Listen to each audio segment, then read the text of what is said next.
बापूजी केवल जोधपुर की जेल के अंदर नहीं हैं, भक्तों के हृदय में विराजमान हैं। ये प्रत्यक्ष जो लाभ हुआ है, अप्रत्यक्ष जो लोगों को लाभ हुआ है, वो लोग नहीं भूल पाएंगे। 10 साल होने को आ रहे हैं, फिर भी भारी संख्या में भीड़ 4 दिन हमने यहाँ पर देखी। और साधक तो आ ही रहे हैं और दूसरे जो बिन साधक है वो लोग भी आ रहे हैं। संत आसाराम जी बापू आश्रम जहांगीरपुरा सूरत के अंदर 4 दिवसीय जन्माष्टमी शिविर के अंदर काफी भारी संख्या में भक्तों की भीड़ आई थी।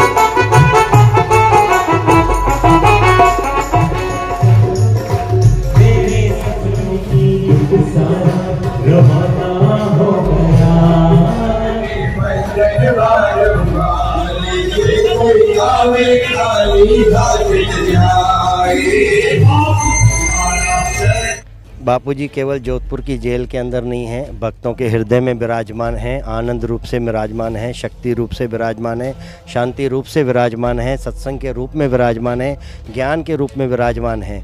तो बापूजी भक्तों के हृदय में विराजमान हैं, इसीलिए आज भी 10 साल होने को आ रहे हैं, फिर भी भारी संख्या में भीड़ 4 दिन हमने यहाँ पर देखी, जिसमें 2 दिन तो जन्माष्टमी का बहुत सुंदर कार्यक्रम हुआ, मटकी फोड़ का कार्यक्रम भी हुआ और 2 दिन युवा सेवा संघ वालों ने भी बहुत अच्छा कार्यक्रम यहाँ पर रखा है। तो युवा सेवा संघ और जन्माष्टमी दोनों का कार्यक्रम 4 दिन में हुआ है, जिसमें आश्रम के वक्ता जी अखंड ब्रह्मचारी श्री वासुदेवानंद जी, साध्वी रेखा बहन, नारायण जी और सुशीला बहन के सानिध्य में 4 दिन का कार्यक्रम यहाँ पर हुआ है। तो यही तो पता सच्चाई का पता चल रहा है ना, सेशन कोर्ट से हुआ है। अभी तो इसके बाद में और भी कई जगह हैं कि जहाँ बापूजी को निर्दोष साबित करने के लिए हैं। ये तो सेशन कोर्ट है, सेशन कोर्ट से आज दिन तक कोई भी ऐसे बड़ी हस्ती निर्दोष नहीं छूटा है। तो ये तो क्या कि प्राइमरी लेवल पर है, बाकी का दूसरे जो आगे हैं उसके अंदर बापूजी निर्दोष छूट करके आएंगे। और भारी संख्या के भीड़ ये हैं कि बापूजी ने अपनी आध्यात्मिक शक्ति के द्वारा साधकों के जो शक्तिपात किए हैं, जो शक्तिपात वर्षा की है, उनको कभी साधक लोग नहीं भूल पाएंगे। और उनके द्वारा कई साधकों के शारीरिक स्वास्थ्य का लाभ हुआ है, कई को आर्थिक लाभ हुआ है, कई को आध्यात्मिक उन्नति हुई है। जो ये प्रत्यक्ष जो लाभ हुआ है, अप्रत्यक्ष जो लोगों को लाभ हुआ है, वो लोग नहीं भूल पाएंगे।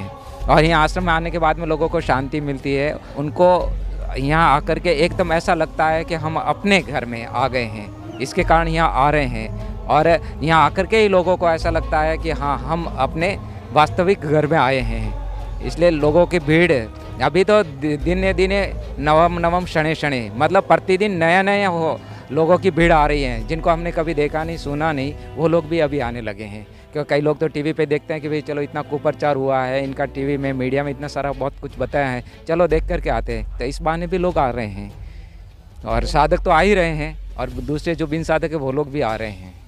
पर आज तो अदर पब्लिक भी कह रही है, और आज साधकों से ज़्यादा अदर पब्लिक की मांग है, ऐसे लोगों की मांग है जो यहाँ पर आते नहीं हैं, जिनको कोई लेना देना नहीं है। लेकिन आज जब उनको भी सच्चाई पता चल रही है तो वो लोग खुद बोलने लगे हैं कि ये सचमुच में अन्याय हो रहा है, बापूजी के साथ झूठा षड्यंत्र हो रहा है। आज अदर पब्लिक, अदर साधु समाज भी कह रहा है, बड़ी बड़ी हस्तियाँ कह रही हैं। थोड़े दिन पहले हमने सुब्रमण्यम स्वामी का ट्वीट भी देखा, उन्होंने भी कहा है कि बापूजी के साथ में तो सचमुच में अन्याय हो रहा है और बापूजी को बाहर लाना ही चाहिए। अभी तक तो साधक बोलते आ रहे थे, लेकिन अब तो अदर पब्लिक भी बोल रही है। फिर भी पता नहीं सरकार की नींद कब खुलेगी, कब आंखें खुलेगी, और देश में सरकार कितना और विनाश चाहती है, क्या चाहती है, ये तो सरकार की मंशा सरकार जाने। लेकिन बापूजी को जल्द बाहर लाएं तो आपका भी यश बढ़ेगा और भारत में भी सुख शांति बढ़ेगी। मतलब बापू पक्का आएंगे भक्तों के बीच? आएंगे, बापूजी आएंगे।